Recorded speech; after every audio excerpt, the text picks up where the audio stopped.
CM Yogi Adityanath के मंत्रिमंडल के विस्तार की तैयारियां तेज हो गई है। यूपी प्रभारी राधा मोहन सिंह की बैठक में आज सीएम योगी के सरकारी आवास पर बैठक होनी है। तो 6 से 7 नए चेहरों को जगह मिल सकती है, मौका मिल सकता है। तो इस वक्त की अहम जानकारी आपको बता रहे हैं, जहां पर यूपी प्रभारी राधा मोहन सिंह की बैठक होने वाली है, वहां जहां पर 6 से 7 नए चेहरों को मौका मिल सकता है। सीएम योगी के सरकारी आवास पर यह अहम बैठक होगी। तो लगातार अहम जानकारी आपको दे रहे हैं, जहां पर यूपी प्रभारी राधा मोहन सिंह की बैठक है, जहां पर 6 से 7 नए चेहरों को जगह मिल सकती है। तो लगातार अहम जानकारी इस वक्त की आपको बता रहे हैं, जहां पर योगी आदित्यनाथ के मंत्रिमंडल की विस्तार की तैयारियां जो है वो तेज हो गई हैं। यूपी प्रभारी राधा मोहन सिंह की बैठक है, जहां पर ये कहा जा रहा है कि 6 से 7 नए चेहरों को मौका मिल सकता है। तो अहम जानकारी इस वक्त की आपको बता रहे हैं, जहां पर उत्तर प्रदेश के योगी आदित्यनाथ के मंत्रिमंडल के विस्तार की तैयारियां जो है वो तेज हो गई हैं।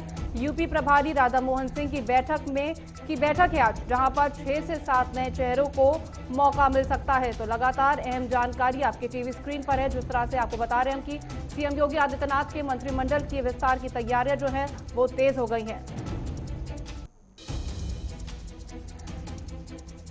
तो इस खबर पर ज्यादा जानकारी देने के लिए हमारे साथ हमारे संवाददाता अनूप सिंह लाइव जुड़ गए। अनूप, जानकारी दीजिए, जिस तरह से मंत्रिमंडल के विस्तार की जो तैयारियां हैं वो तेज हो गई है, तो क्या कुछ आगे की जो रणनीति है, क्या कुछ नए चेहरे जिनको शामिल किया जा सकता है?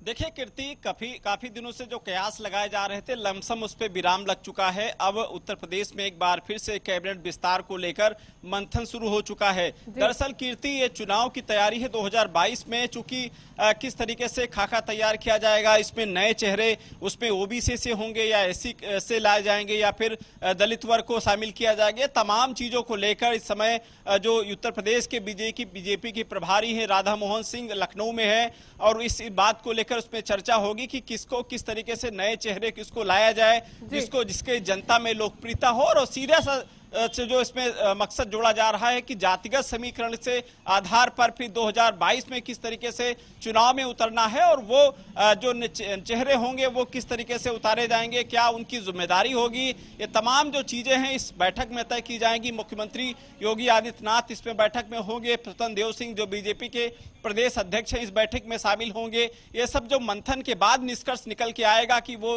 नए चेहरे कौन से होंगे, या फिर जो वर्तमान में मंत्री हैं इनमें किसका जो कद है वो घटाया भी जा सकता है, कुछ मंत्रियों की छुट्टी भी हो सकती है। इस तरीके से जो सूचनाएं आ रही, सूत्रों के हवाले से खबरें आ रही हैं, इस सब मंथन के बाद जानकारी मिल पाएगी, या फिर जब इस पे मंथन के बाद जो लिस्ट तैयार की जाएगी तब पता लग पाएगा कि उत्तर प्रदेश सरकार में किस मंत्री की जिम्मेदारी बढ़ाई जा रही है, या फिर जो नए चेहरों में जो विधायक हैं वो कौन मंत्री की दौर में है वो शामिल हो पाएंगे। ये सब तमाम चीजों की जो जानकारी बैठक के बाद होगी। लेकिन ये बिल्कुल तय है, इसमें इस बैठक के मामले में बहुत सारी जो चीजों का निर्णय जरूर हो जाएगा। जो मंत्री अच्छी तरीके से काम कर रहे हैं उनकी भी परफॉर्मेंस जरूर देखी जाएगी, क्या कुछ उनके विभागों में अभी तक काम हुआ है या फिर कितना वो काम कर पाए। ये तमाम जो समय बैठक में इस मामले में चर्चा होगी, उसके बाद कुछ निर्णय से निकल के आएगा। लेकिन कीर्ति, 2022 का जो चुनाव है उसको रास्ता आसान, पंचायत चुनाव में जिनका भागीदारी होगी, तो क्या उनका भी कुछ असर इस पर देखने को मिल सकता है?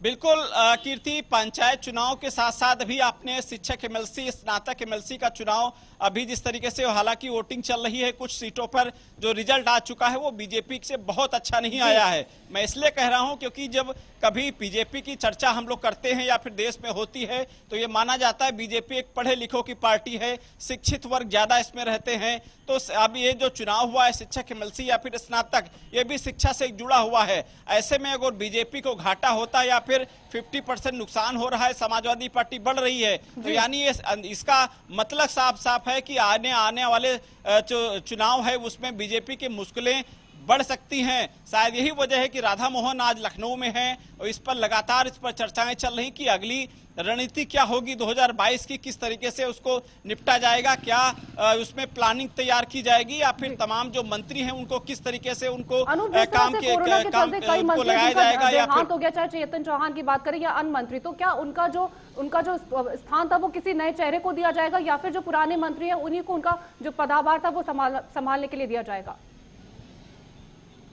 देखिए कीर्ति, इसमें इस दौर में तमाम वो विधायक हैं जो पिछले उसमें लंबित रह गए थे, वो चाहते थे, और फिर उनका जो भागीदारी सरकार में काफी रही है या उनकी जिस तरीके से उनके संगठन में अच्छी तरीके से काम किया है, उन नए चेहरों को उसमें उतारा जाएगा, मंत्रिमंडल में शामिल किया जाएगा। और जो मंत्रियों के रिक्त पद खाली पड़े हैं, जिनका देहांत हो गया कोरोना काल में, उनको भी भरा जाएगा। और कुछ जो वर्तमान में मंत्री हैं उन पर भी कहीं न कहीं योगी की नजर टेढ़ी है। जो तमाम मंत्री हैं वो कि विभागों में काम अच्छी तरीके से उनका प्रदर्शन अच्छा नहीं हो पाया है, उनके विभाग भी बदल सकते हैं। और जो नए मंत्री नए मंत्रियों के दौर में जो है उनको भी कहीं न कहीं शामिल करने के लिए जिस तरीके से कवायद चल रही है, अब देखना होगा कीर्ति कि इस जो नए दौर में कौन से वो सांसद विधायक होंगे जो मंत्री के दौर में आएंगे, या फिर आगे की राह आसान करने के लिए सरकार क्या कुछ निर्णय लेती है। मुख्यमंत्री के साथ साथ राधा मोहन सिंह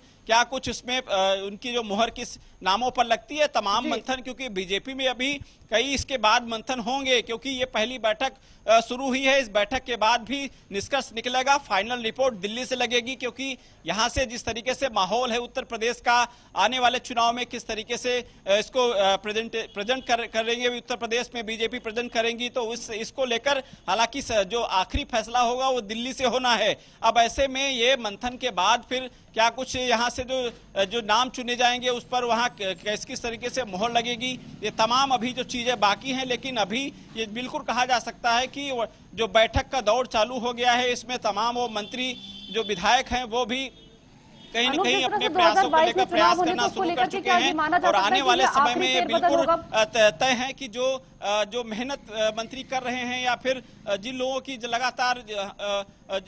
लगातार काम पार्टी में रहते हुए काम कर रहे हैं, वो उनको कहीं न कहीं प्राथमिकता दी जाएगी। जी, फिलहाल अनूप तमाम जानकारी देने के